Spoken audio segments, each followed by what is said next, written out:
everybody, and welcome to the WWE Royal Rumble 2014 post-show review show. I don't know what we're gonna call it. Let's just call it, for the sake of argument, Dave.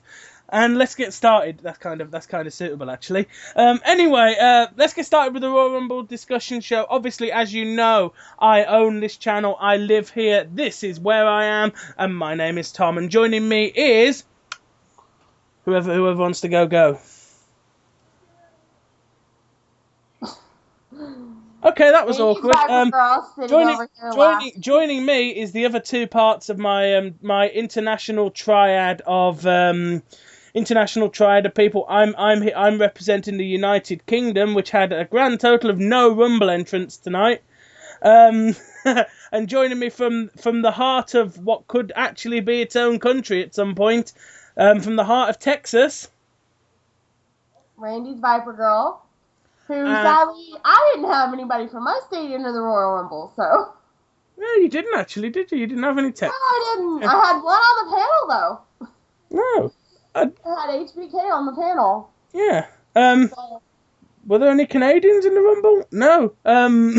I don't think so, no.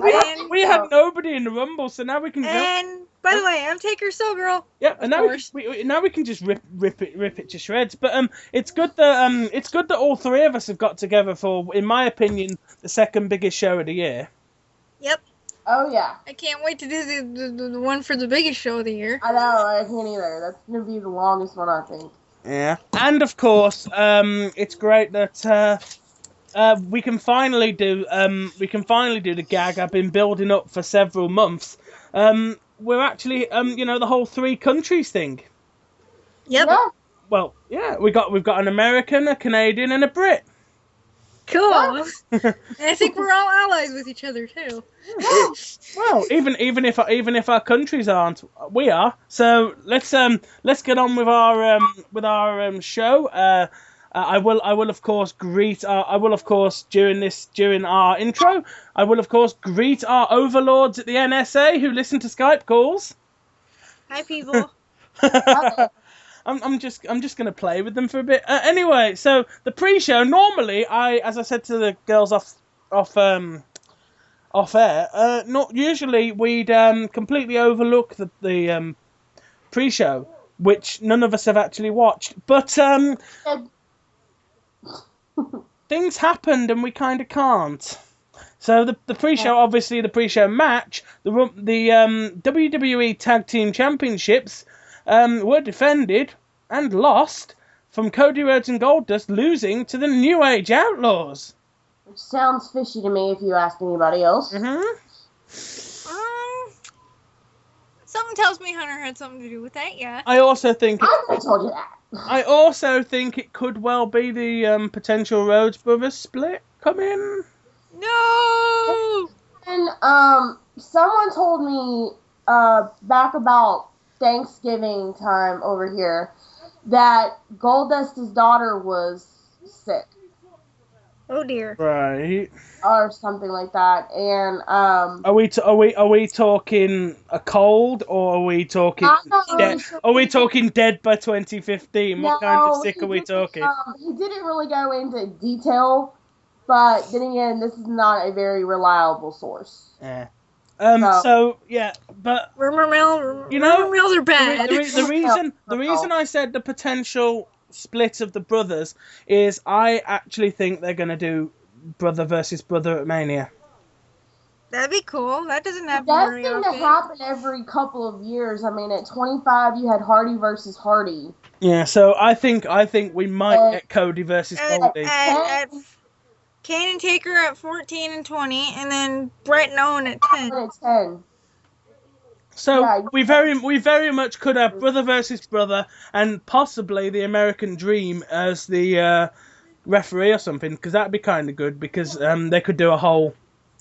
Is he gonna? Will he screw over one son to help the other son, sort of thing? One son to give the other the thing. Yeah. Yeah. So anyway, the Outlaws were out first in the match. Cody and Road Dogg. Yeah, effectively, instead of just talking about the whole match, it ends up with Billy Gunn hitting the Fame asset on Cody and becoming the tag champions. And Yay for actually, them.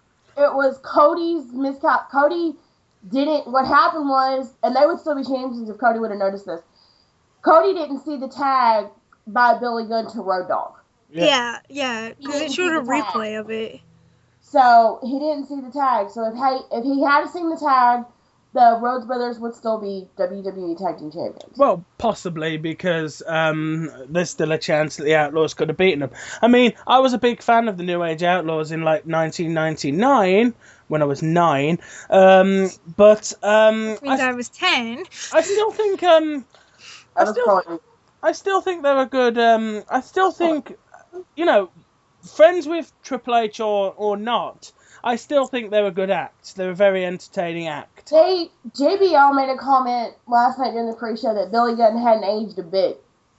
Oh, No, I don't think, Billy it Gunn's look aged. like it. Billy Gunn has aged. He's aged, but He's aged, but he hasn't aged like majorly. He's losing his hair. But in terms of getting in the ring, though, it's like they haven't missed a step.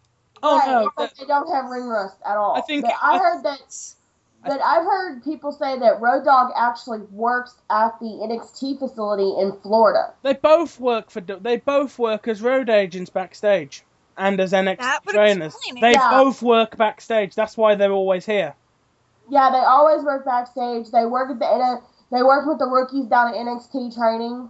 You know, as negative as I was about them winning the title going in, I'm now starting to think this could be a good title run if they hold it for just a few weeks and drop it to somebody new, up and coming.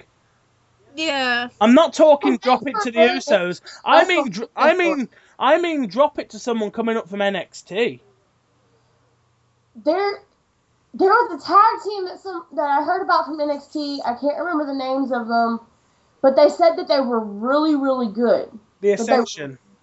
That's it. The Ascension. That's it. Yeah, the Ascension. The Ascension, who I think, the Ascension, whose gimmick would really upset our resident Undertaker fan. Connor O'Brien is in that. Okay, who's stealing Undertaker's gimmick now? The Ascension have a sort of gimmick which is kind of crossed between a ministry Undertaker and a Brood kind of idea. Yeah. Oh, I can deal with that. As long as they're not stealing his current thing, I'm cool. One of them's name is Brian O'Connor, and I remember him. Connor O'Brien, that's it. I remember him from NXT Redemption. Yeah, I liked him a lot. He was a comedy character on NXT Redemption, though. I watch NXT, and it's a completely different gimmick. You don't get it over here. Who's the other guy? Comes out though. The other guy was I believe his name was Keith Cameron. Wasn't that his name? It was Kenneth Cameron, but I believe he got fired for drugs, and it's somebody else. Right, I think it might be Rick Victor now. Rick Victor, I remember him. So yeah, either way, I think they are a good tag team coming up, and to anybody who doesn't watch NXT, even if it doesn't air for you guys over there, but find it online because it is some of the best wrestling TV in the week. I've seen it live before at I've seen it at a live event actually. When they were before they stuck mainly in Florida. Yeah, the thing is now it's a different show to what it was then. Yeah, now it's completely just for the rookies. Yeah, it's virtually what FCW used to be, except you get like the WWE stars. I mean, we'll talk about him when we get to the actual Rumble match. Alexander Rusev is a huge star on NXT. Is he related to Yokozuna? I don't. He isn't. Roman Reigns is, but he isn't.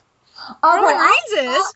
Mm-hmm. I thought he was. I thought I'd heard somebody say that he was. All of Yokozuna's family is Samoan. Yep. So like Yokozuna himself is Samoan. Yeah, Rikishi's tied into okay, it. okay. Rikishi's tied into it. The Usos are tied into it. The Rock is tied into it. Everybody from Samoa or Hawaii are all linked in some way, like brother or uncle or cousin or something. It's one of the Anoa'i family is one of the most. I think Roman Reigns and the Usos are Roman Reigns, The Rock, Tamina, and the Usos are all cousins. Yeah. I think so. Yeah. And Umaga was their uncle. Umaga, I think, might have been Yokozuna's brother.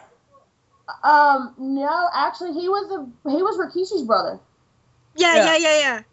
Eddie Fatu. Yeah. Yeah. He was Rikishi's brother. Rosie. Yeah, Jamal was Umaga. Yeah. If that makes any sense. Yeah, that was Umaga. They're all let's just put it down. They're all related somehow, in some way. They're like the Samoan Hart family. They're all related. But that Alexander guy doesn't have anything to do with it. No. Okay. No. He's like Russian or something. He's actually Bulgarian, I believe. Oh. Oh, okay. I had a teacher from there.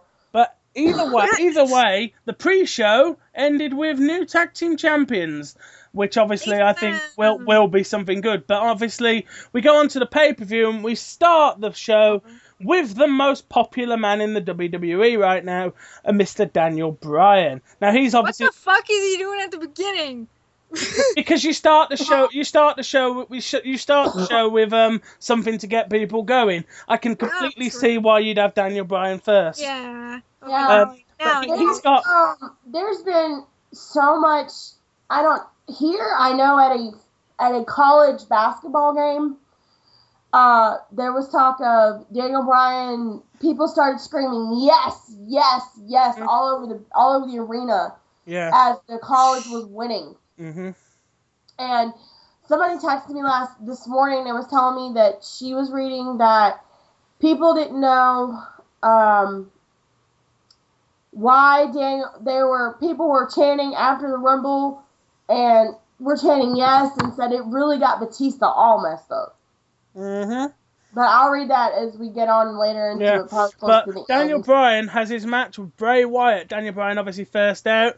Then, of course, out comes the Wyatt family, who still set me at unease every time they come out. Don't they all? Don't they all of us? I still get a cold chill run down my spine whenever they come out. I still have to feel like I need to hide in the closet. Mm-hmm. Yeah. But Daniel Bryan was doing pretty well until the two Wyatt family who were at ringside, Harper and Rowan, were sent away by the referee. Thank God, about daggone time. And but by sending them away, he did. He did it worse. He made it worse. But I will say this: Daniel made that son of a gun bleed. Yeah. Which if I would have been a referee, I wouldn't have. If I'd have been a referee and a doctor, I wouldn't have even gone within 50 feet of his blood. God only knows what's going on with him. Please don't go there. But Brian dives out of the ring at Wyatt, counter with Sister Abigail on the ringside barrier. And Wyatt rolls him into the ring, hits him with the Sister Abigail, and pins Daniel Bryan. Now, immediately from the first match on the bloody card, my gambling accumulator was down because I had Daniel Bryan to win that. I did too. Me too. We all did, I think. But this is the thing about Daniel Bryan. He is one of the bravest men in the WWE. He works his behind, even though he had a concussion from 2 weeks ago. Yeah. And they weren't going to put him in the Rumble match. The Raw that he cut the promo, the Raw right before Royal Rumble. So last week. Right, last week. They cleared him to wrestle. But taking his safety into precaution and his health, they did not allow him to wrestle that night. They wanted to give him a week to rest up and a week to be able to be 100% going into the match with Wyatt. But obviously, we all had Daniel Bryan to win that one, but Bray Wyatt gets the win. But Daniel Bryan still stays over because of it. So I think you can sort of see that. I don't think we see any more of the Wyatts and Daniel Bryan against each other. I think that feud is now dead. Yay! Yeah. It all died last night. But we roll on to the next match on the card, which is in fact one of the most well, interesting. Was that really a match? Really? No, it was more like a Was that really a match? Lesnar, oh god. Big Show versus Brock Lesnar. That is why I do not want Lesnar to face the Undertaker at WrestleMania, and that is all I'm going to say. I hate to break it to you, but it's happening. It's gonna happen. It's gonna happen. Lesnar had his juice. That's all I'm not going to believe it will happen until I see it for myself. I'm with Robin on that one. I'm not believing it until Taker comes out, points at Lesnar, and says, I hate to say it, it could be tonight on Raw. Then I'll believe it. And then she will have a heart attack. But yeah, I do not want a repeat of WrestleMania 27. No, God, no. None of us want a repeat of WrestleMania 27. But I will have a panic attack and die. To clarify how the match starts, why we were talking about it being just a brawl, Big Show's in the ring first. Brock Lesnar comes straight down to the ring, slides into the ring, and begins to pummel the shit out of the Big Show. Yep. He had his juice. Completely beats the absolute hell out of Big Show, hits him, lays into him with a steel chair. The referee checks on Big Show. At this point, the announcers are going mental, just noting that the bell hasn't rang. The bell has not rang. The bell has not rang. Michael Cole going completely. Yeah, they keep saying the bell hasn't rang to clarify why Brock Lesnar isn't being disqualified, I assume. Yeah. They do that a lot but they do that a lot to sort of get the fact that the match hasn't started. You can't call it right now. Yeah. But the referee checks on Big Show and to see if he's all right. Eventually, Big Show gets onto his feet. The referee then rings the bell at this point. And then the absolute. I've got to say, Big Show catching Lesnar with that knockout punch as Lesnar ran in was one of the coolest things I've ever seen. That knocked him in the next year. He was knocked loopy from that punch. Yeah. No, he wasn't. Yeah, he was. And it's probably because he was on his juice. What the fuck are you talking about? What were you watching? He went down. What were you watching? He was down. He wasn't knocked out, but he was down, and he was. And that really put Lesnar over as a monster. Out. But normally, when a person is knocked out from that KO punch, they don't get back up. Yeah, but that shows you how much of a monster that Lesnar is. Lesnar was that punch has knocked out like probably 100 people, right? Doesn't knock out Taker. It didn't knock out Lesnar, which means Lesnar is that step above. He's that much of a monster. It didn't knock out Taker. The only reason it did is because Big Show hit him in the back of the head instead of the front. But then Lesnar Show, most times when you get hit with that KO punch, you're out for a good 5 minutes. Yeah, which shows how strong Lesnar is, and that would make complete sense because Lesnar was an MMA fighter. Yeah. Lesnar was an MMA fighter. That's what people are gonna remember. Frankly, when he got punched in the face and he fell, it was just it's like all I could think was, "Ow, my jaw." Yeah. But Show eventually is caught in the F5. Lesnar drops him with the F5. Brock Lesnar wins and then begins to beat Big Show to death with the steel chair. Again, this is why I don't want as much as I probably don't want it to happen, and it probably will. Thing is, if Lesnar gets the match with Taker and he loses to Taker, then he's not going to be in any condition to be doing any chair beatings. So, that's why I think it's going to be a good match. Is that he's a good fighter, but he tries so much to be more of his MMA style than he does his wrestling style. Yeah, and I know that the two of you are against Lesnar facing Taker, but remind me which person with a dead man gimmick wears MMA gloves to the ring? That's true, and That's Taker true. does It'll be like he an does MMA incorporate fight. MMA. He does incorporate MMA stuff, like that Gogo Plata thing is an MMA thing, and So Hell's Gate at the end knows it. It's an MMA thing. Hell's Gate is a go-go plata. Which is an MMA thing, is it not? It is. It's an MMA chokehold. It's one of the most deadly ones, in fact. So it's gonna be, if Lesnar does face Taker, it's gonna be a mixture of wrestling and MMA. Yeah. I gotta say, Lesnar would probably be the one person who could get into a slugfest with Taker and not come out on the bad end. So even though the two of you are against it, I think that's where this is going. I think Lesnar has another match with somebody at Elimination Chamber, and then Taker at the big show. It'll make for a good match, but I'm still gonna be worried. Yeah, but also you got to think of that Taker's gonna have to deal with Paul Heyman's big walrus mouth. Mm-hmm. He's been there and done that. Hell, Paul Heyman used to be the general manager of SmackDown. He's dealt with Heyman. Didn't like that much. Actually, I think Paul Heyman's more scared of Taker than anybody else. So I think we next go on to what would normally be the show's main event, and I am so happy it wasn't. The WWE World Heavyweight Championship contested between John Cena and Randy Orton. Coming into that match. I was about as excited to go into that match as most people are to eat gruel. I couldn't have given a shit about that match. Okay. If you'd have paid me to. This was my reaction to Randy Orton winning. Literally, this is what I did. Fuck! Okay, this was my reaction.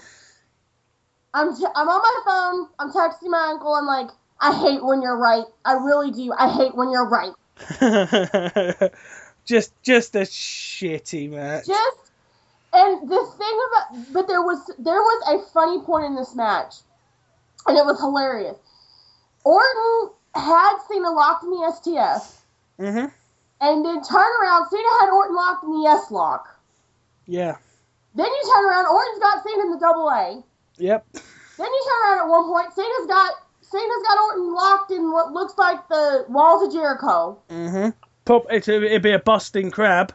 And then the next thing you know, they're having a moment, which they can, and nobody laughs at it. Yeah, they have gay moments, and nobody laughs at them. They had 3 gay moments. And the next thing you know, everything goes dark. Of course, the first thing I'm thinking is, what the heck is Taker doing in the middle of this? Yeah, I know, right? WWE World Heavyweight Champion. What is he doing here now? And then the lights come back on. Well, there's the 3 Stooges standing in the ring. And I'm going, to clarify, the Wyatt family. And I'm going, all right, who paid them off? Who told them? Oh, Orton, by the looks of it. Because the next thing you know, Cena's down, Orton's winning, the ref, but here's the clincher. I don't imagine anybody that was watching noticed this except maybe the people in the arena. The referee was knocked out. The ref was knocked out. Cena had a 3 count, but the ref was knocked out. I know at one point he got knocked out by Randy's foot. Yeah, that's when it was, because John had Randy down. It was a 3. It would have been a 1, 2, 3. But the ref got knocked out by Randy's foot. But because the ref was knocked out, John didn't get the win. Yeah, but that was my reaction, was just, fuck! And my reaction was, I hate when you're right, I hate when you're right, telling my uncle. Who then picks up the phone and calls me and says, I tried to tell you, honey, I tried to tell you. But that match ends when the Wyatts distract Cena, Orton hits the RKO, pinfall, and yeah. Now here's a question, were the Wyatts going after Cena, or were the Wyatts going after Randy Orton? Well, that's a good question, because Orton had earlier. Because Orton ran away. Randy ran away. I'll be honest, even if I was best friends with Bray Wyatt, I think I'd still run away from them. Yep. That ginger one just terrifies me. Okay. So basically, Randy did the smart thing for a change and ran away. Well, did attack his real life brother. Yeah. Randy was actually smart. He actually did a smart thing. Oh my god, it's a miracle. Back up through the ramp. Yeah. But I think we can now come to the main event, which is, of course, the Royal Rumble match. Which was crazy. Now, we knew going into this match, we knew that CM Punk was coming in at number 1. CM Punk was number 1. Which he did. Yep. Yay. And then in at number 2, the Shield's music hits, and as that happens, I'm questioning which one. Please not Reigns. Yeah. Which one? I couldn't care which one of the others it was, but not Reigns. And it was Seth Rollins. Yep. Yeah. Those two go at it for a little while before Damien Sandow joins them. Now this is something that's really funny. Damien Sandow, that was his first Royal Rumble match. Yeah. Which was the first? Who was the first elimination? And when was it? Sandow Was he immediately eliminated? He was the first one out. Yeah. He wasn't immediately. No, he wasn't immediately. It was like 3 or 4 minutes later. I think it was after R-Truth came in. Yeah. And I can't even remember who number 5 was. Hang on. Number 5 was Kane in his suit. Yeah. Suited Kane. When Kane's music hit, I was like, yes. And then he came out, and I'm like, oh god, put your shirt back. You were like, yes. Hang on, he's in suit trousers. Yeah, I was just like, yes. And then in my head, I'm like, oh god, put your shirt back on, dude. I was like, it's gotta be said, Kane was jacked. Yeah. I know. Kane was really big. He Was. had like a proper 6-pack. It was almost like he's been, like, ever since he's kind of not been, this is the first time he's been in the ring in a long time. Yeah. Since he's gone corporate. So maybe this is giving him time to sort of get himself in shape. Like, build back up. What are you doing? Is he working out with Big Brother and we don't know it or something? I don't know, but you've got to say Kane's in good nick. Yeah. Yeah. Really good. And obviously in at number 6 comes Alexander Rusev. Now Alexander Rusev, to those of you who haven't watched NXT, probably said something along the lines of, "Who the bloody hell is that?" That's basically what my mom said. Yeah. Alexander Rusev has a gimmick on NXT where he's an unbeatable brute, and he comes out and is an absolute beast. Battle Royal match on NXT again this year for him to get into the Royal Rumble? No, I don't think there was. I don't think there was a Battle Royal. Well, they do.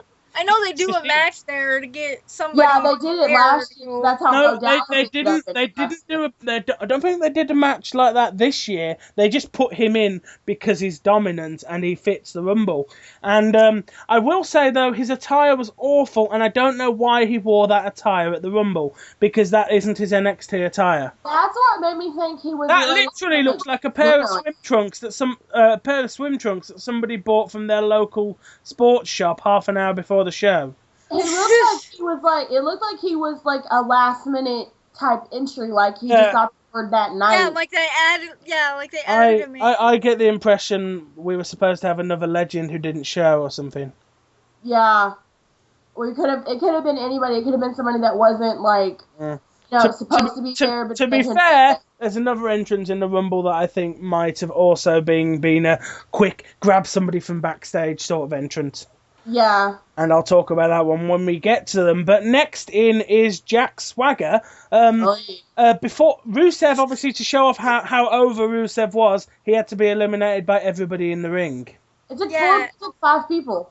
Yeah, it took 5. It took 5 people, and the whole time they were doing that, people were referencing that it took 6 people to eliminate Viscera several years ago. 2007. Yeah, but Viscera, what a weird person to bring up. Because he's big, that's why. Yeah.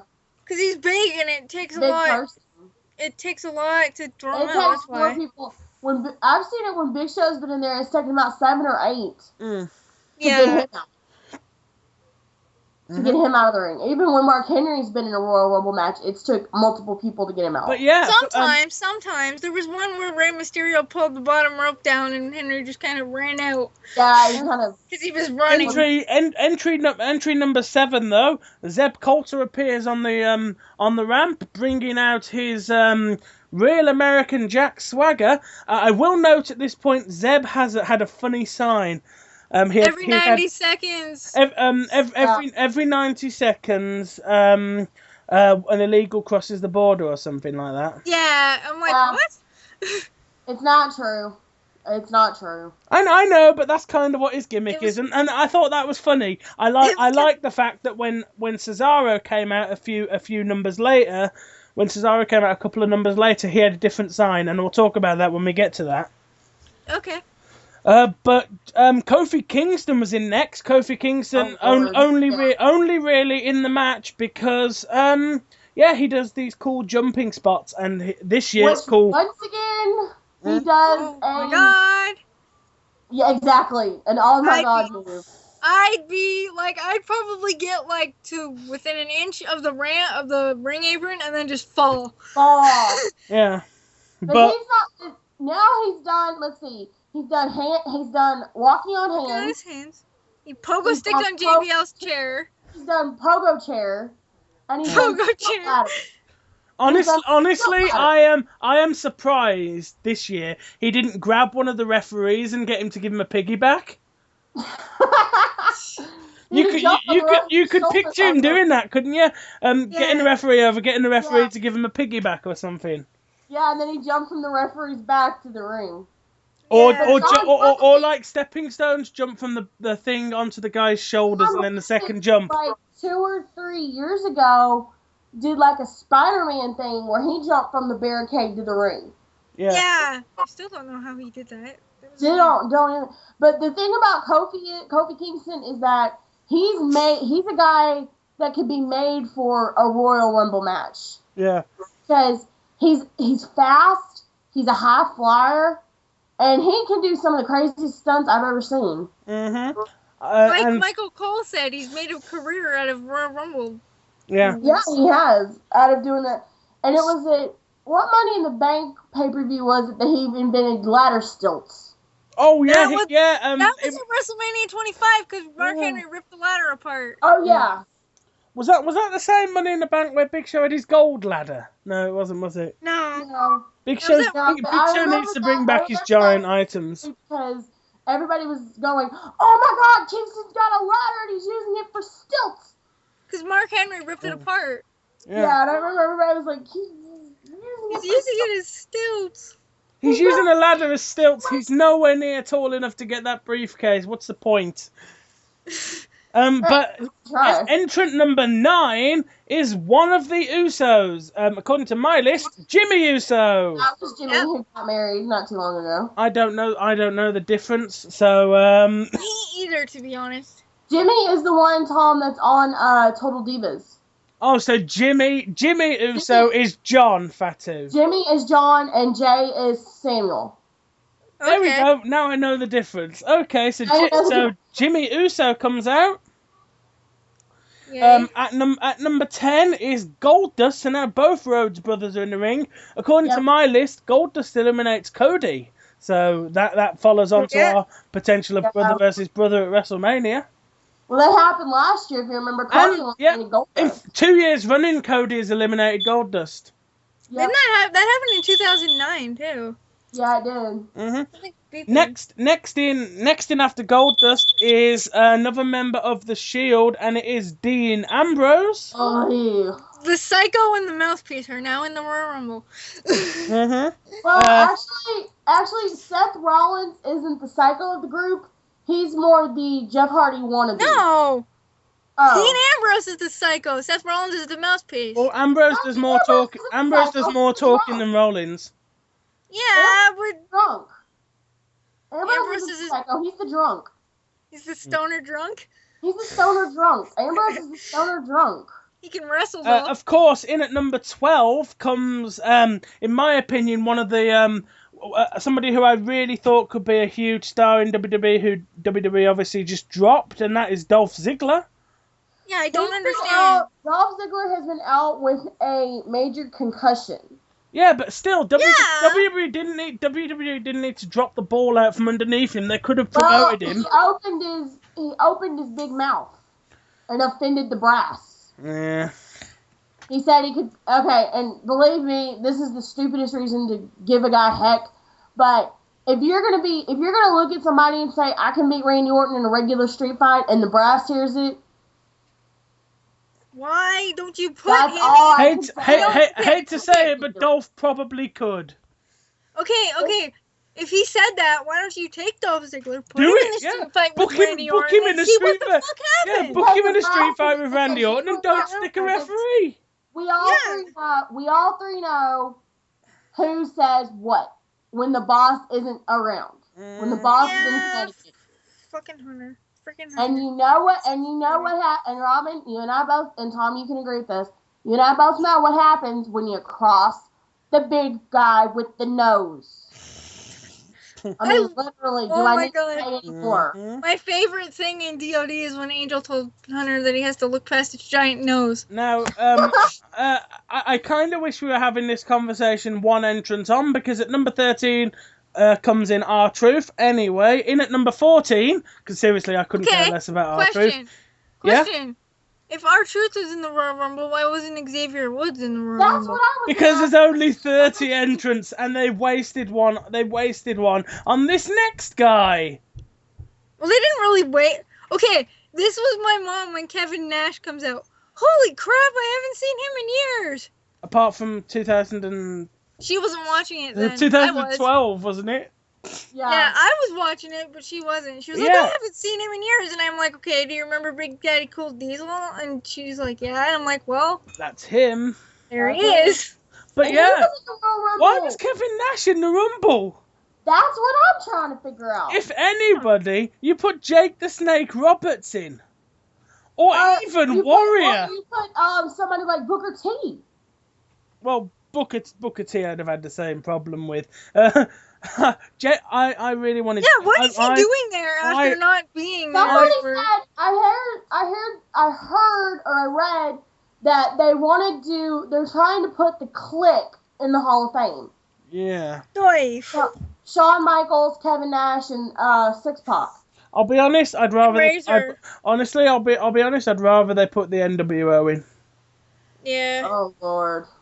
NWO as a group, Hogan, Nash, and Hall. Yeah, yeah, the Click was just like a backstage thing. It was like Hunter and Shawn and Nash and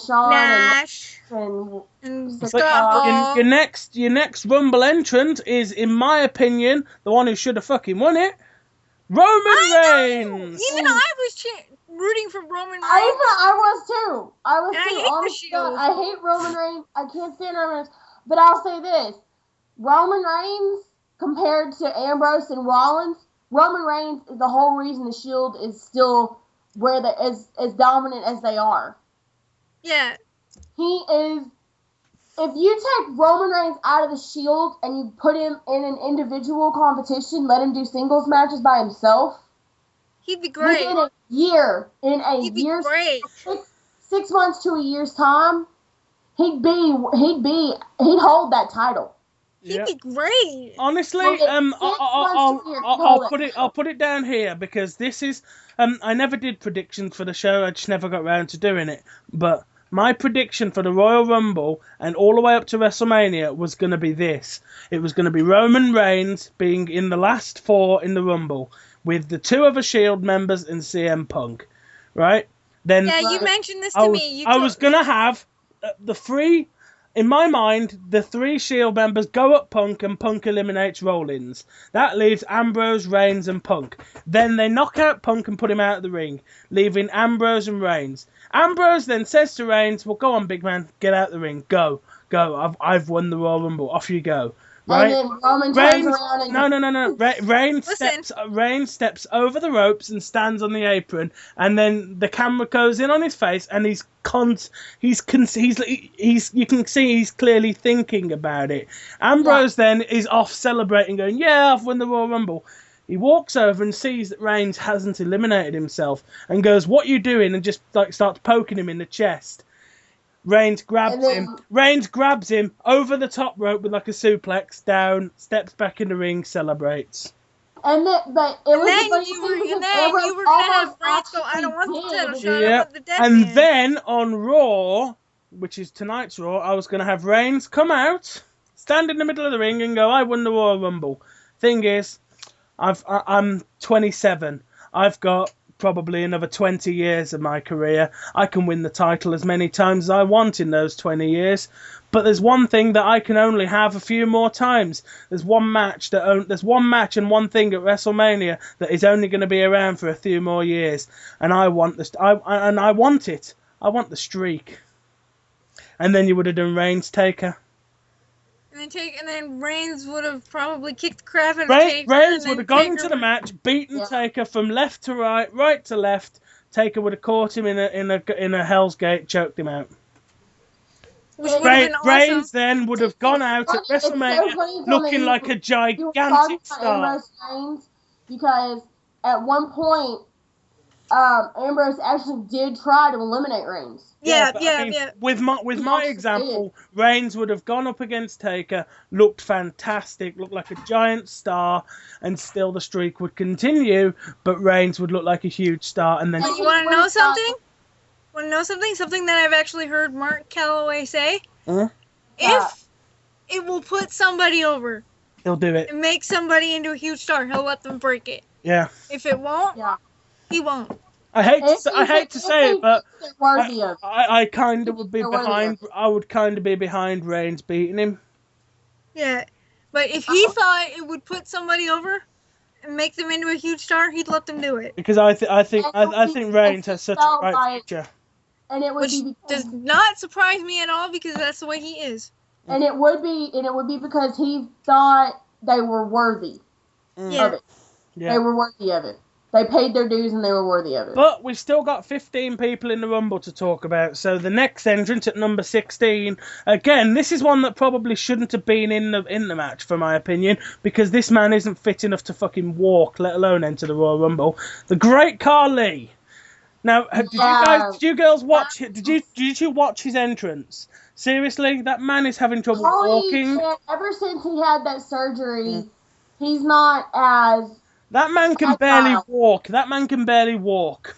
I think ever since he had that surgery to have that tumor removed that makes you grow to his height. And ever since then, I think his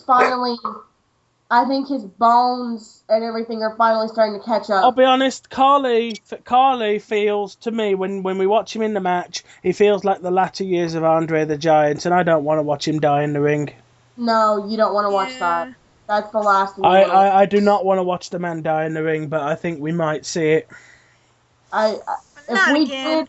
I wouldn't be able to stomach it. I would break down. And Robin knows. I've never seen it. I've seen pictures, but Robin knows my reaction to when Hart being dead in the ring.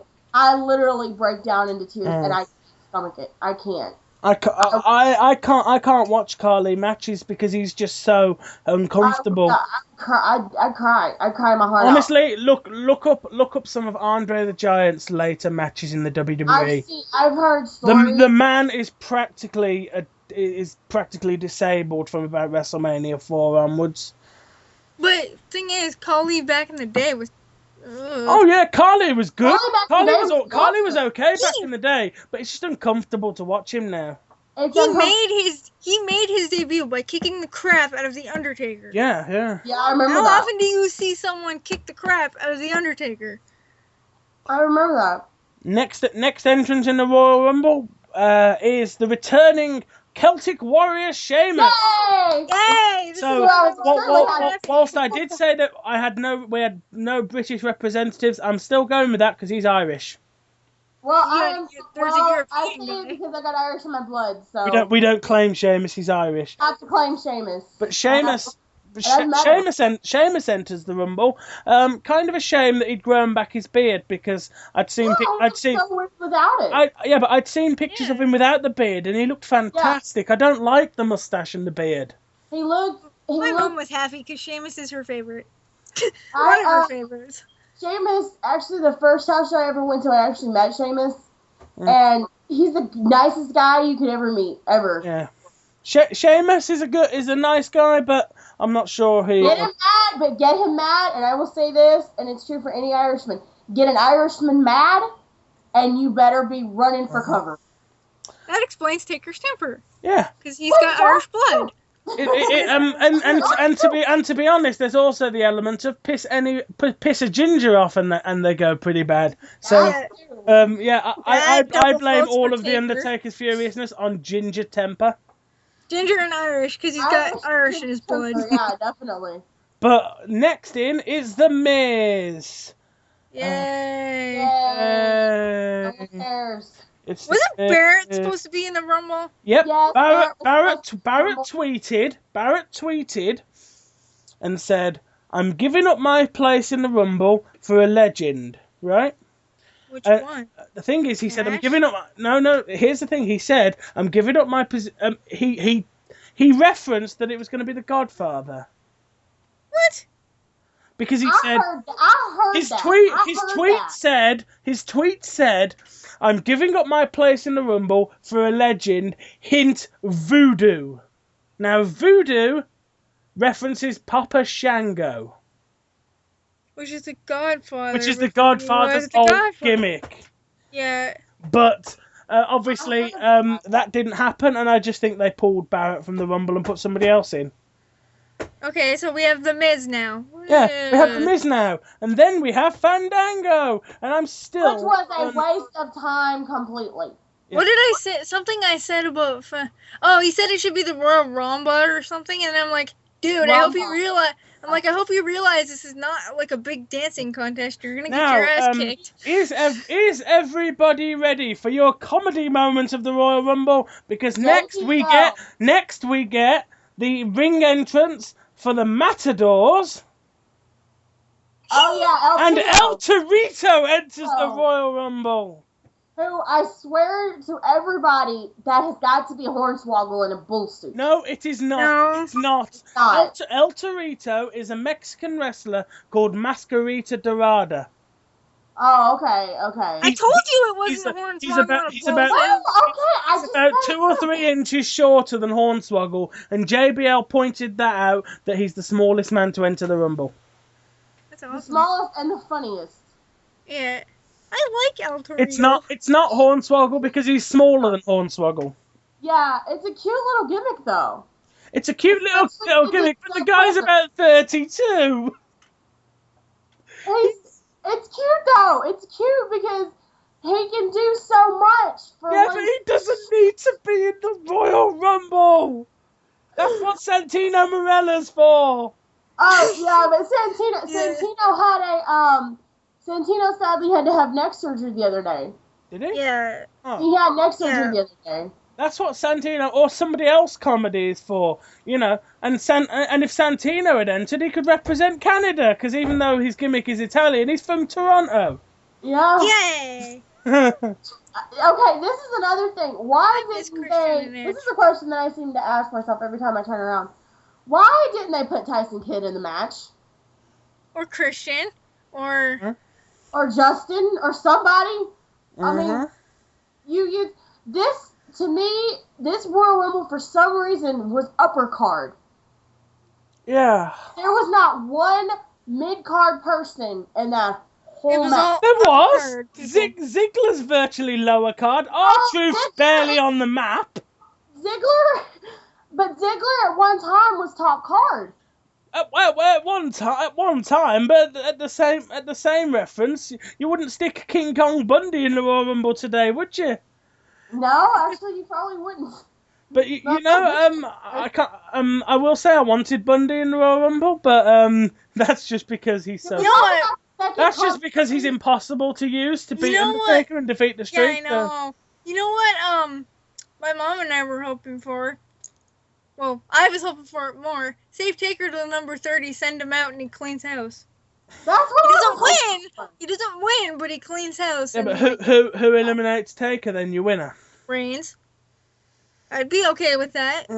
I don't think I don't think you even need I don't think you need to use Taker as a Royal Rumble entrance just because you can do it for other things. But either way, next in is Cesaro, Zeb Coulter's sign of the evening, which follows on from his last sign, which was every 90 seconds somebody crosses the border. His next sign says you could time those 90 seconds, but they've already stolen your watch, and that got me. That set me funny. off in a fit of giggles. I'll give Coulter that one. That one was funny. That was so good that his signs link on. Every 90 seconds an illegal crosses the border. You could time it, but they've already stolen your watch. And I think that was brilliant. But Cesaro's in the ring. One of Cesaro's spots was one hell of a big swing on was it Rollins? Yes. Yeah. Make me dizzy. Mm-hmm. I love that spot, and it's only a matter of time before Cesaro turns face. I think that was actually it was right actually after the swing that Ambrose tried to eliminate Reigns. Yeah, it's only a matter of time now until Cesaro turns face. If you saw them backstage when they were drawing numbers. Yeah. Jack actually looked at Cesaro and said, "I want to trade you. I want to trade you. I want to trade you." And Cesaro's like, "No, I'm not trading you. No." Yeah, well, look at the number he got. I mean, no way. I'm not trading you numbers. No way. But yeah, the same thing happened. You wouldn't, would you? Ambrose was like, Ambrose was like, "Tell me your number," and Reigns was like, "I'm not telling you my number." And Ambrose was like, "I'll tell you my number if you tell me your number." And Rollins is like, "I don't care. It doesn't matter what number we are. One of us is going to win it either way." Yeah. Yeah. But next in is the first entrant from the Wyatt family, Luke Harper. As if we haven't seen enough of these guys already tonight. They scare me. Although I am thinking that Bray Wyatt and Undertaker would make a good feud. It would. You get the psychotic crazy guy versus the guy. I think at WrestleMania we're getting Bray Wyatt versus Cena.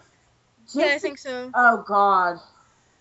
And I think we're gonna have Wyatt versus Cena. Wyatt's gonna beat him down, and then I actually have a different prediction on that, Tom. I think it's gonna be a triple threat. Wyatt, no, not Wyatt. Wyatt, Cena, and Batista, Cena, and Orton. Batista, Cena, and Orton. Nah.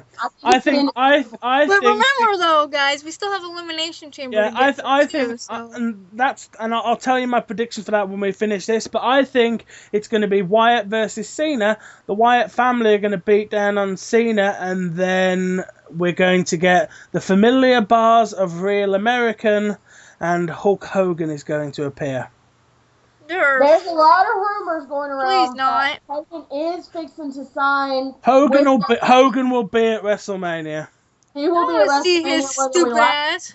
Hogan will be at WrestleMania. There is a good side to it. Roddy Piper is supposed to be at WrestleMania. Mm-hmm. And I genuinely think we could see just a little thrown together match between the Wyatts and possibly Cena, Hogan, and Piper.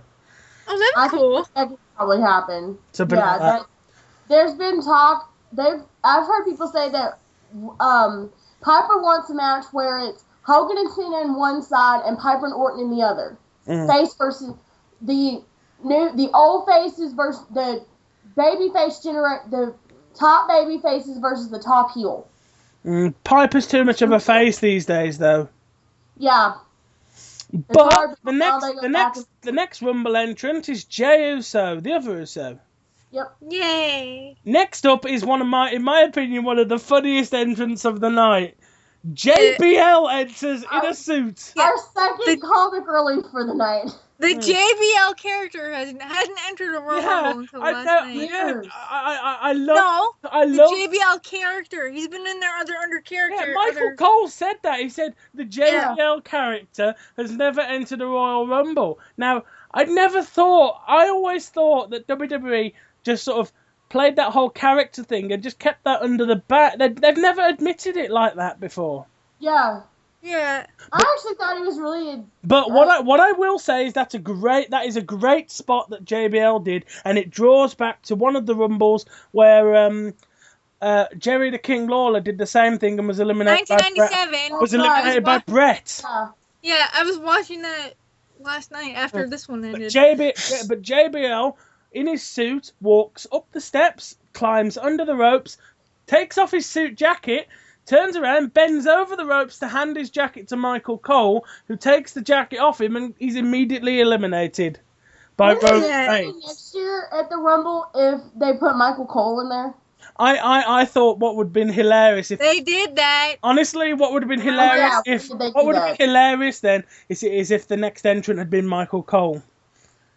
Oh yeah. But didn't they do that though? They did it a couple of years ago, and he was eliminated by King and Booker T.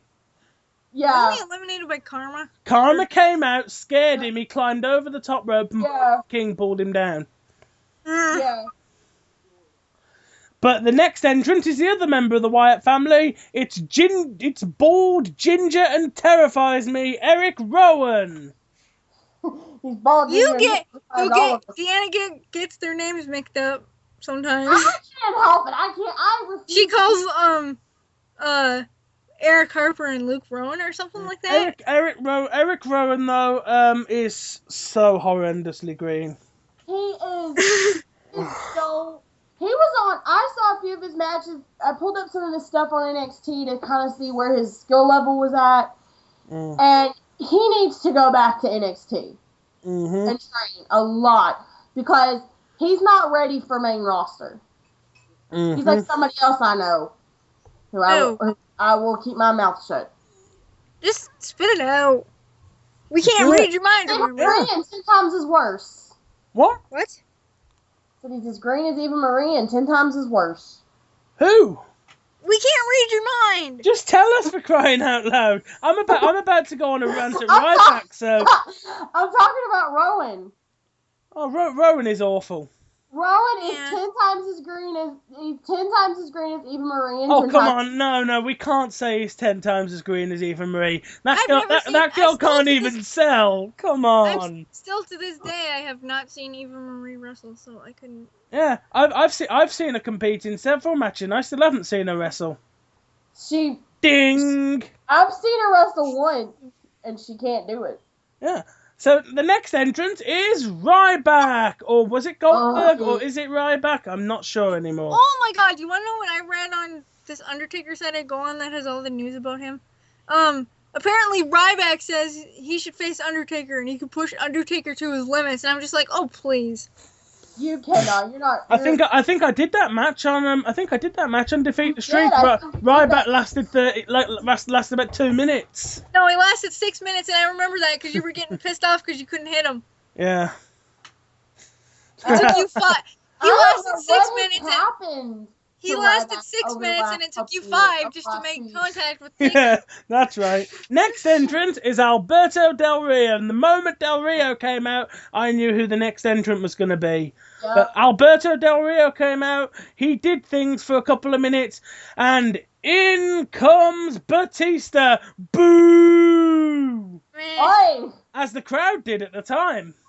The crowd... Yeah. It was so funny. That man got the same reception that Adolf Hitler would in a synagogue.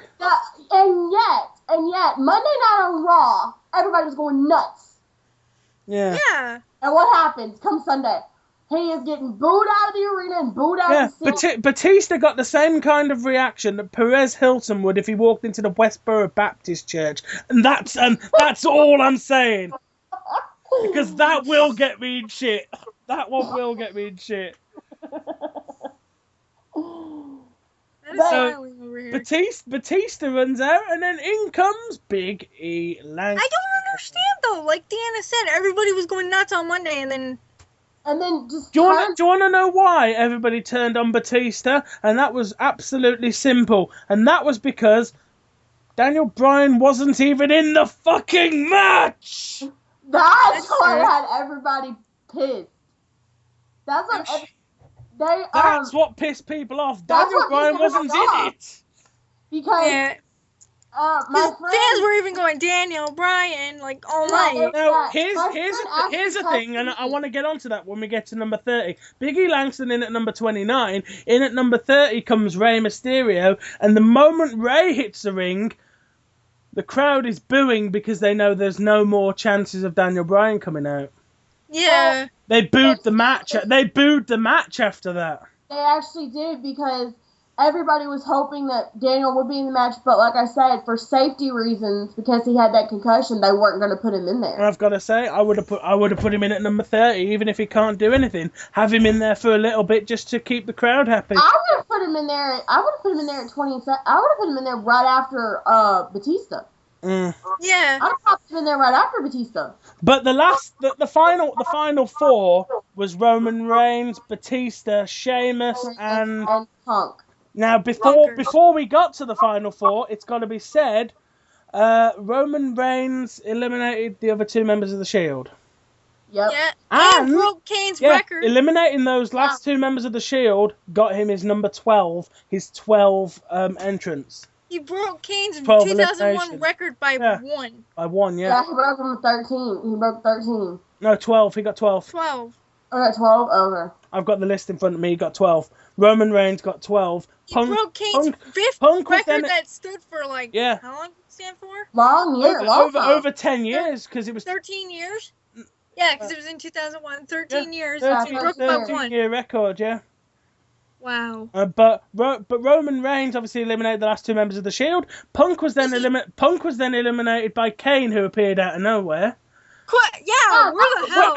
Was he where did he come from? Did he just lie down at ringside for about an hour and a half? Yeah, he's probably using a Big Brother tactic, hiding under the ring. Under the ring, because that's how Taker appears in the ring and disappears. I mean, Kane has done that before, appeared in the darkness, but he. Which I could see that happening. See Taker having to lie under the ring for like ever. Yeah, Mark's like, "Can I get out now?" It's like, dude, and then, but that's scary though. I've seen people set the rings up, and there ain't much space under that ring, you know. When people are bouncing around in the ring, that canvas would be coming close to your face if you're a big bloke like Kane. Yeah, and Taker, because that's how he does it. Because what he does is he lays under it, and then when the bell sounds and the light goes out, he crawls out and then stands in the ring and waits for the lights to come back on. Yeah, but Punk was eliminated by Kane, who came out of nowhere. Yeah, who appeared out of nowhere. Sorry, I lost my train of thought for a second. Which brings the question: could that be a sign of Big Brother coming back? Because Kane's turning more monstrous. Yeah. No, because I think Taker might be back tonight anyway. Maybe, because sometimes that happens and sometimes it doesn't. Well, that's what I was kind of like. That's what I was asking you last night, Robin. Was could that be a sign that maybe he's coming back tonight? Like I said, I think he might be back tonight to face off with Lesnar anyway. Like sometimes that happens. Sometimes, like just before Taker comes back, Kane goes all. I think Taker might actually challenge Lesnar himself as well. If he does that, I'm gonna kick his butt. He could, but then go and defeat the streak. And I could see it like this: Taker comes out tonight. He's Lesnar challenges Lesnar, and the next thing you know, here comes Blabbermouth. Possibly, yeah. Who's Blabbermouth? Heyman? She's talking about Heyman. Okay, that's what I thought. And saying, my client isn't gonna do it, blah, blah, blah, blah, blah. My client doesn't work for free. I know, that's why he's signed a 2-year WWE contract. Shut up. I can just see Taker being like, shut up. Hush your mouth, boy. But you see, we come down to the last two in the match, and it's Batista and it's Roman Reigns, and the whole way through there, I'm going, "Come on, Reigns! Come on, Reigns! Come on, Reigns!" Unfortunately, it is. I gotta say, it is one hell of a one-on-one they had. It was. Yeah. It was. I would like to see, honestly, and I don't think they'll do it, but I wish they would. I'd like for them to, at Chamber, do a put up or shut up. Have Batista put his number one contender match on the line. Which they have done before. Either Roman Reigns against Roman Reigns. Put up or shut up. I don't think so. Shot, I beat you, I take it, you shut up and you go to the back and you stay there where you belong. Yeah, but I don't think they do that. But with I think running things, that ain't done. They've done I hate to say it, and I don't want to see this match because even though it'll be a good match, I think Reigns is better than this. WrestleMania will be the Shield triple threat. Nerve. Or Roman Reigns and a tag team partner versus Ambrose and Rollins. There's been a lot of speculation that he is fixing to leave, that Roman Reigns is fixing to leave the Shield and break off on his own. Roman Reigns is now out of the Shield, as far as I'm concerned. He eliminated the two of them. Ambrose is going to be on Raw shitting himself. Did you see how he reacted to the snake thing? Something really fast that I've been meaning to point out in my blogs, but I haven't. Go ahead. Has anyone noticed that the way Dean Ambrose wears the belt seems very disrespectful? He hangs it from his belt. And to anyone who's ever carried that belt, doesn't that seem just a little bit? And it hangs down. Yeah, but at the end, it hangs down and looks very awkward. At the end of the day, I believe I think we're gonna get Reigns versus the Shield at the Chamber, and I think at WrestleMania they'll find something else for him because I think at WrestleMania we're gonna get Ambrose versus Langston in the title unification. That's supposed to happen at Chamber. Is that supposed to happen in the Chamber? That's supposed to happen at Chamber. In which case, then, take everything I just said and swap them over. That's supposed to actually happen at Chamber because they've been talking about it for the last 2 months on Wrestling Scoop. Okay, so I think what they'll do is they'll do that at Chamber. Langston versus Ambrose. I think Reigns will cost Ambrose the match. Langston will walk away with both championships, and then we'll do Ambrose versus Reigns at WrestleMania. Well, here's my question. What are they going to call it? Easy. Easy. They either drop the US completely and make it the Intercontinental, because Intercontinental is all of the continents. Right? Intercontinental means every continent. Now, I know America loves itself, but America is a continent. I resent that. America is a continent, so they could either do that or honestly. Was that what it was originally? Was the Intercontinental World Heavyweight Championship? Yeah, but way back when. I think what honestly I think what they'll do is I think it'll just be the United Continental Championship or something like that. Well, the U.S. Championship actually came to the WWE from WCW. Yep. Didn't it? Yeah, the US title came from WCW, the Intercontinental Championship. As did the World Heavyweight. I just don't want them to ruin the Intercontinental titles. Intercontinental title's legacy by just dropping it. They did that with the WWE Women's title, merged it into this Divas title, right? So that AJ Lee can say, I'm the longest running champion. You know, if that was the women's title, you'd be 20 years off, darling. Because the Fabulous Moolah held that title for nearly 30 years.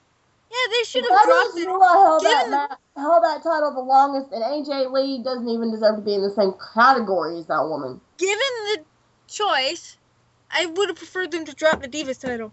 Yeah, completely. Because I mean, I'm going on Wikipedia to do exactly how many days Moolah held that title. It's something like 4,000 days or something. But like, that's why in DOD, that's why in Daughter of the Dead Man I have both of them. Yeah, the women's title is the better one. Yeah, right. Usually that's the one that Angel goes after, and then Christy goes after the other one. I go after the Divas. I always end up going after the Divas title. This is pink. I'm no one trashing that pink. One. It's pink. Yeah. It's pink. Yeah. It's pink. It's pink, and it would fit the whole heart thing. The heart thing. That's why. It does. Sometimes I swear that title was made especially for Natty. Oh yeah, completely. At the time, yeah, that was virtually made for that. I might change the DOD thing on the game and put the women's title in instead of the Divas. The women's title is better than the Divas title, but Robin mentioned something to me the other day that I thought was really cool that they should do that TNA doesn't do, and that's have a Divas tag team title. I made those. The Fabulous Moolah held the women's championship 4 times, combined days, right? Here's the thing. Combined days 10,778. Trish Stratus held it. Wow. Trish Stratus held it 7 times and only got 828 days. Your argument, every argument about the Divas title is invalid. 10,000 days! 10,000 days holds nothing all I over gotta what say, AJ Lee all I has. gotta say is, AJ Lee, my friend, you have a long way to go. Mm-hmm. AJ Lee, you are so not the Divas champion anymore. Put it that way. Well, I think she'll lose the title to somebody from Total Divas before long. There's a lot of speculation that Tamina will turn on her. There's a lot of speculation that Tamina's fixing to turn. I'm waiting for it. But I wanted the one person that I really want her to drop that title to, because she didn't really get a fair run with it, and that's Natty. Yeah. She never got a run. I just crunched the numbers. Approximately, Fabulous Moolah held the women's championship for 29.5 years. Wow. 29 years! She held the title for longer than AJ Lee's been alive. Amen to that. Wow, she's held the title for longer than I've been alive. She's held the title longer than I've been alive. Longer than me, for sure. I'm only 23. I'm a baby compared to that title reign. I'm 25, so... I'm 24. Yeah, but either way, AJ Lee is virtually there with being the longest running Divas champion. Yay for her. Yay, big whoop. Nobody gives a crap. I wish she'd drop somebody. Hate to say it, but WWE want the title to be called Divas title. I would have happily had them keep the women's title and just call it the Divas title, but no, they've got their own little title situation. I think AJ is the longest champion. I'm just double checking that. Maurice is first, and AJ. No, AJ's a little bit off. AJ in her one reign is 225 plus days. Maurice is at 265. According to this article, I don't know if that's still on or anything, but what that's going to mean is AJ will probably do it around about WrestleMania, I reckon. It would be nice to see Natty actually have a WrestleMania match. You want to know what would be fantastic? If the day AJ is about to equal the record, she loses the title. That would be nice. But then there's a downside to that. Then we'd have to hear her cry. And scream. Well, I'm looking at the list of combined reigns. Natalya is 11th with 70 days. She's equal with Brie Bella. Oh Lord. Who arguably could be a potential to win the title, because I could seriously see somebody from Total Divas. Anybody from Total Divas. As much as I don't like WWE promoting Total Divas in the way by giving the title to people, could we see them do it in time for Brie Bella to marry Bryan as the champion? It could happen. Who knows? It depends, but it depends on when they have their date set. Yeah. You know. Yeah. Nikki Bella, 6 days. Oh God. 6 days. I'm not even discussing her. I like her sister better. Yeah. I like Brie Bella because she can actually wrestle. Because she's because Daniel Bryan's taught her how. If Tom, you've watched Total Divas. I like Total Divas. Brie and Daniel are, besides Natty and Tyson, are one of the couples that I have seen work out together, teach each other different strategies, and actually want to help each other get better. Now, here's the thing. We can talk about Total Divas a little bit to sort of bring the show down. JoJo's gone. as far as I know. Yes, I heard that. And I am so pissed. What that means is the next season there's a space for another diva. Now I've heard it's going to be somebody off the WWE roster. Summer Rae is what I've heard. You think it's going to be Summer Rae? Because that's what I've heard. I would love for it to be AJ, because then they could do AJ on Total Divas, and they could go into detail about what it's like to be dating CM Punk, who will sleep with anything with a pulse. Really? You do know that that's a thing, right? CM Punk has worked his way around the WWE Divas. At one point she said she was dating Ziggler. And that was on TV. Well, no, actually she said in real life she was dating Ziggler. Yeah, well, CM Punk is known for being with the Divas. When he was in Developmental, he was with Maria Kanellis. He was with Beth Phoenix at one point. He was with Lita at one point. He was with Lita. He's now with AJ, and there's a few others he's been involved with at times. Kelly. Oh, come on. Everybody's been with Kelly. Yeah, not everybody. I liked Kelly though. Yeah, but I don't like the fact she passed herself around like a buffet table. But honestly, WWE made the biggest mistake letting JoJo go. They never gave her a chance. Yeah. Blame Hunter. Hunter's the one that does the divas, and only wants his divas that look good. He had so much potential and talent. Yep. And yet he's got that redheaded ditz. You know why he's got the redheaded ditz? Because she's got...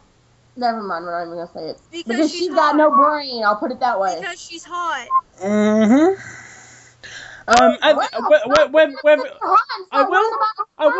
will point out that Maxim put up a poll on who people would like to see on the cover of Maxim, and at the moment AJ Lee's winning that poll. Huh. So that's because a lot of people are sick and tired of everybody that watched Total Divas kind of got a little bit upset with Eva Marie because she was shoving it in the other divas' faces that she got to express. And I'll be honest, I voted for AJ. I did too. It ticked a lot of people, because I don't know where it is. It ticked a lot of people off because, people like Kelly and Layla and all these other divas that were actually worked and actually were making something of themselves in the company. I think before we go off on one completely, I think we need to sum up the pay-per-view. So overall, good paper. So overall, would you two say thumbs up, thumbs down, or thumbs in the middle? Middle. I'd say middle. I'm saying upper middle. Obviously, it would, if Roman Reigns had won, it would be clearly thumbs up. But I'm sort of like thumbs at about diagonal, pointing towards the middle like a triangle. Yeah. Yeah. Okay, Tom. I have to read this text that a friend of mine sent me, and she said, Batista flipped off a fan doing the Daniel Yes chant after Rumble. Yeah. And fans pulled Batista off, and Batista got into it, and Batista said he would rip him in half. Yeah, Batista. I'm on a news myself, and Batista did some pretty aggressive stuff. I will actually point out, Mick Foley was not happy with the end of that show. No, he wasn't. No, he was not. Mick Foley tweeted during the Royal Rumble, yep, I said if Daniel Bryan didn't win the Royal Rumble, I'd throw a brick through my TV. The bar for match of the year has just been set mighty high by Daniel Bryan. Serious heat in the Foley house over Dad's decision to throw a brick through the TV. That's from That's from. And then there's this whole Facebook rant that he went on, and that was his son. Yeah, that was his son. I'm finding that. I am finding that because I'm gonna read that word for word. What do you two think about the idea of what do you guys think about do you think Mick Foley's all right for saying that sort of stuff, or what do we think? Mick is a legend. He honestly, I don't really know what his history is with Batista, but Mick has always had a way of sort of going with what the fans want. Yeah. So I think he's in perfectly reasonable state. I was just reading the rest of this that she said, and she said, um, this was all happening on the big screen, so everyone was seeing it. But when Batista reached the top of the ramp, he did Daniel's yes chant with his middle finger slipping off the whole crowd, who was now booing him. They also said more fans were cheering for Roman Reigns towards the end to win, even though he's a heel and Batista's supposed to be a face. Right, I've got to read this because I'm reading this is a direct quote. I've got it from WrestlingInc.com. This is a direct quote from Mick Foley's son Dewey. I don't know how old he is, but I think he's the oldest. I think he's Mick's eldest son, right? He said, and I quote, "Sorry, people who know much about wrestling, but this company right now is in some serious shit. This is really bad for their company because one or two individuals truly believe that their opinions reign much higher over the millions and millions of people who watch their show religiously on a weekly basis. It's such a horrible feeling, obviously, because it hits close to home. You have these guys who work their asses off 320 plus days a year, who barely see their loved ones, and they get completely disrespected and disregarded because Triple fucking H thinks they're too small or not star material." And there's another line as well. He said, "My dad made your ass," and that is, and this is me talking here. That's true. WrestleMania and No Way Out in 2000. I'll talk about that in a minute. And people told my dad all his life that he would amount to nothing. So Triple H should know from experience that the people that work their asses off and that are told they are worthless are the ones that make the company the best it can be. Without my dad, Triple H is just a mid-carder. My dad went out there to make sure he turned Triple H into an intimidating, scary, cerebral assassin, son of a bitch that he has become. So it's about time that people who deserve to be the best are given the opportunity to show it. WWE is a fucking dictatorship, and it's truly a shame. That is that comes from Mick Foley's eldest son, and I've got to say it. I've got a quote from Daniel that tweeted that said, "The WWE cannot ignore the yes movement anymore. I am calling it forever." Yeah. And I think it's got to be said, Foley's son is completely spot on with that. Yep. Maybe that's why Taker and Triple H don't get along anymore. And also, apparently Mick said something about Batista has had only one appearance in that time. It's not that Batista never headlined a WrestleMania before. He couldn't bring forth it on his shoulders, but he hasn't proven in the last couple of years that he's interested in the long haul to bring forth. Why is it to the biggest WrestleMania to date to headline? I think WWE is going to have. I'm going to find that Facebook rant. Yeah, here's the thing. I love Mick Foley. He was my hero growing up. I've met the man, and there's pictures of me meeting him online. And I mean, I've shook that man's hand, and I think it's a shame that we're not going to see him in WWE this year, because after his son posts that kind of rant, and Mick himself has a go, Triple H ain't letting him anywhere near the fucking company again. But this is the thing, though. It shouldn't be up to Hunter. It shouldn't. But it is. Be up to Vince. Here we go. I found it. What you got? Okay. This is what he said. As I mentioned on Twitter, I've never felt so disgusted at the conclusion of a WWE or any pay-per-view. Like many of you out there, I just don't get it. This Daniel Bryan thing is a phenomenon. You get it, I get it. The fans in Pittsburgh, yes, I was thinking of writing but I'm just not in the cheap pop mood. Got it. But tonight, for the first time, I have to admit to myself that powers that be are just not going to get it, and that makes me sad. I'm just honestly sad, just flat out fucking sad. Yes, I dropped an F-bomb there to emphasize how fucking sad I am for the guys who bust their butts night in and night out, Ziggler, Punk, Bryan, etc., with no hope of getting their shot at this year's Mania. You know who else I'm sad for? Me. In my 2 years as an official WWE ambassador, I never once had to lie about my enthusiasm for the company or the product. Now, although I am no longer officially an ambassador for WWE, I was looking forward to being part of the biggest event of the year. I'll probably end up going anyway, but I'm about as one-sixth as excited about it as I was just a few hours ago. I wanted so badly to hear 75,000 WWE fans chanting yes, and seeing fans walk away absolutely ecstatic about the outcome of a pay-per-view for the first time in a long while. But when given the chance to make it happen, unless they've got something major up their sleeves, WWE's answer tonight was a resounding no, no, no. That's what he said. Yeah, that obviously comes from Mick Foley. Now I think just for the sake of completely being even, Batista tweeted, 2014 WWE Royal Rumble winner. Awesome night, and Vince McMahon walked away from my Royal Rumble win healthy and happy. Love me or hate me, thanks to everyone who watched. By the way, if anyone finds my head, please return it. I believe Sheamus kicked it into the front row.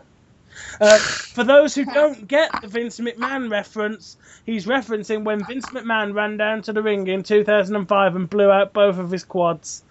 Still one of the funniest moments in Royal Rumble history. Have you seen? I'm looking up right now to see. Oh, okay, guys. This is from Daniel Bryan. I think I've seen that.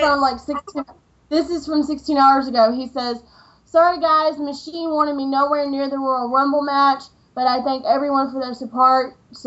You are the Yes Movement. The hashtag Yes Movement. Down and away from the top sports, but they can't ignore the reaction forever. Keep voicing your opinions." Yeah, and I think as long as people keep saying yes, I just certainly hope WWE finally do something. Bree has said like I said, Vince used to listen to us. As much as he claimed to hate us, he used to listen to us. Triple H doesn't. Triple H does what Triple H wants because he can. And I'm talking with my hands as if you guys are here. This 16 hours ago, and she said, Daniel Bryan should have been in the Royal Rumble. He should be going to the championship. We hear you. Are you sure that that's the legit one? Because I don't think Bree's got her own Twitter account. This is the one with both. Nikki and Bree. This is Nikki and Bree. This is the Nicole and Bree one. Yeah. Yeah, I don't have that. I think all of this ranting is sufficient time to bring this Royal Rumble post show to a close. I'll be honest with you. WrestleMania is not that interesting anymore to me. I don't want to see Batista. I don't want to see Batista in the main event, and for God's sake, I don't want him to win the title. If he's going to be facing Randy Orton, I don't really want Randy Orton to keep the title either. So I don't know what I want anymore. Okay, the only thing interesting to me about WrestleMania, as usual, yeah, dead man. I have jokingly said to you before, Undertaker Mania. It's gonna be Taker Mania this year. It's gonna have to be. I honestly, I'm not gonna watch the main event. I'm just gonna watch Taker's match. You know what? People always say though, you know how they do a bunch of matches and then they'll do Taker and then they'll do the title match. I hope Taker. Everybody who's gone on after Taker always says, "Oh, that guy is he's a tough act to follow." He is. John. The years that John Cena has gone on right after him, he's always said that. As great as Taker being the main event at WrestleMania would be, I'm gonna say it now. I'm putting my sword up, and if I fall on my sword, I fall on my sword. I hope Taker opens WrestleMania, so I don't have to watch too much of the show. They won't do that. That's what I'm saying. I hope Taker opens WrestleMania, so I don't have to watch any more of this shit. I know what you mean, but they won't do it. I know they won't, but that's my last word on it. WrestleMania this year, honestly, now that Hunter and Stephanie are sort of running things, are running things. This might be WrestleMania 30. This might be, the 30th anniversary of WrestleMania.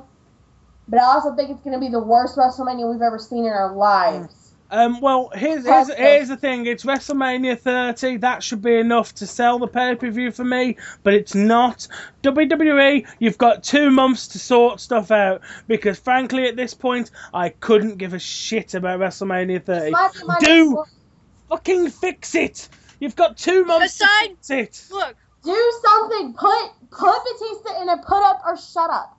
The only thing that people are going to be looking forward to at WrestleMania 30 is Taker, and that's only because they look forward to it every fucking year. Yeah. And they might, and if Cena has a match this year, they might actually be looking forward to that. I think we've gone on long enough. We've put our points across. I don't know. I'm sure you two agree. I'm gonna bring this one down. So you, where can everybody get in touch with you two online? Go first, Robin. You can find me on YouTube and Facebook and Twitter at Robin Wired. So. And of course, follow you on Fanfiction Taker Soul Girl. Fanfiction Taker Soul Girl. Check out my stuff, because I don't think it's very good, but people have told me that it is. I think it's brilliant. Anyway, what about you, Deanna? You can find me on Twitter at East Texas Country Girl. You can find me on YouTube as Christy Viper. You can find me on Facebook, Diana Davidson 1989. You can find me on Fanfiction. And you can also find me now on Tumblr. So there we go, guys. I can always be found, as you know, on Twitter at TomWilliams1990. If you disagree with my rants, feel free to discuss it. Hell, I might even get you on so you can tell me you disagree with me to my face. But this has been the Royal Rumble post show. WWE, you got 2 months to sort your shit out. So please do something about it, because at the moment WrestleMania is not interesting to me. WWE, you've dropped the ball. You've got stuff to sort out, and I'm sure I speak for everybody else on the show when I say I might even skip WrestleMania. And you've got 2 months. Sort it out, WWE. This has been the Royal Rumble post show, and we bid you farewell. Goodbye, everybody. Bye. Bye.